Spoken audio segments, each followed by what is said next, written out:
వానికి ఇచ్చేసిన సోదరి సోదరులందరికీ నమస్కారాలు, అభినందనలు, శుభాభినందనలు. ఈరోజు ఈ కార్యక్రమానికి ఒక ప్రత్యేకత ఉంది.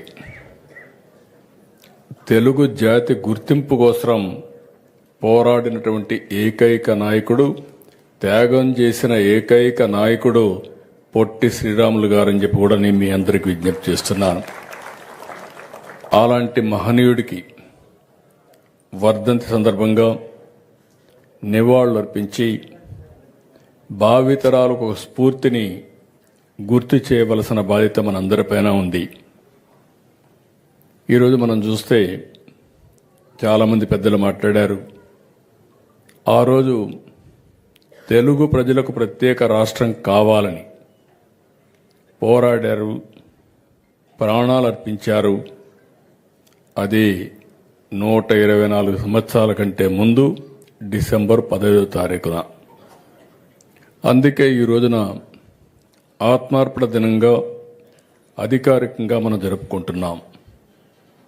ఈరోజు మనం ఒకసారి చూస్తే అప్పటి వరకు భాషా ప్రయుక్త రాష్ట్రాలు లేవు. అప్పుడప్పుడే మనకు స్వాతంత్రం వచ్చింది. ఏవైతే అంతవరకే ఉన్నటువంటి మెడ్రాస్ ప్రెసిడెన్సీ కానీ, లేదంటే కలకత్తా కానీ, ముంబై కానీ కొన్ని రాష్ట్రాలు మాత్రం ఉన్నాయి. అలాంటప్పుడు అప్పటికే మీరు చూస్తే తెలుగు వారిని కించపరిచే విధంగా మాట్లాడే పరిస్థితి నుంచి స్వాతంత్రం కోసం పోరాడారు. స్వాతంత్రం కోసం పోరాడిన తర్వాత తెలుగు జాతి కోసం పోరాడిన వ్యక్తి పొట్టి శ్రీరాములు గారని చెప్పి కూడా నేను మీకు తెలియజేస్తున్నా. అందుకే 50 ఏళ్లు మనం చూస్తే ఒక స్వప్నం, 58 రోజుల త్యాగం. అప్పటికే చాలా రోజుల నుంచి తెలుగు వారికి ఒక రాష్ట్రం కావాలని ఒక ప్రగాఢమైన ఆకాంక్ష. వివిధ కారణాల వల్ల మీరు ఒక్కసారి చూస్తే అటు తెలంగాణ ఉండే తెలుగు ప్రాంతాలు కానీ, ఇటు ఆంధ్రప్రదేశ్లో ఉండే రాష్ట్రాలు కానీ వివిధ సమయాల్లో వివిధ పాలకుల దగ్గర ఉండిపోయే పరిస్థితి వచ్చింది. అయితే స్వాతంత్రం వచ్చిన తర్వాత ఆ రోజు ఆయన ఆలోచించారు, ఎన్నోసార్లు విజ్ఞప్తి చేశాడు. కానీ ఎవరూ పట్టించుకోకపోతే 1952 అక్టోబర్ 19న మదరాసులోని బొలుసు సాంబమూర్తి గారి ఇంట్లో పొట్టి శ్రీరాములు గారు నిరాహార దీక్ష ప్రారంభించారు. అందరూ కూడా ఆషామాషిగానే తీసుకున్నారు.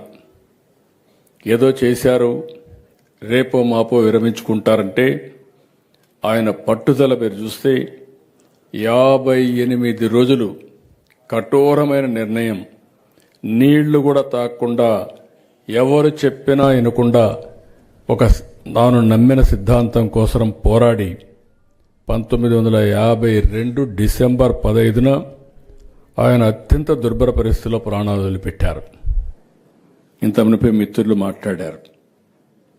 అంతవరకు గుర్తింపు ఇవ్వనటువంటి తెలుగు జాతి అది జరిగిన తర్వాత ఆ రోజు ఉప్పెనగా ముందుకు రావడం, రాష్ట్రం అంతా రగిలిపోవడం, అక్కడ కూడా అంత మునుపు ఎడాపెడామోకంగా ఉన్న అందరూ కూడా ఒక త్రాటి మీదకి రావడం, దానివల్ల అంతవరకు ప్రధానమంత్రి ఆనాటి నెహ్రూ ఏమీ పట్టించుకోకుండా ఉంటే విధి లేని పరిస్థితిలో, తప్పని పరిస్థితిలో ఆంధ్రప్రదేశ్ తెలుగు రాష్ట్రాన్ని ఒకటి ఇస్తామని 1952 డిసెంబర్ 19న ప్రకటించారు.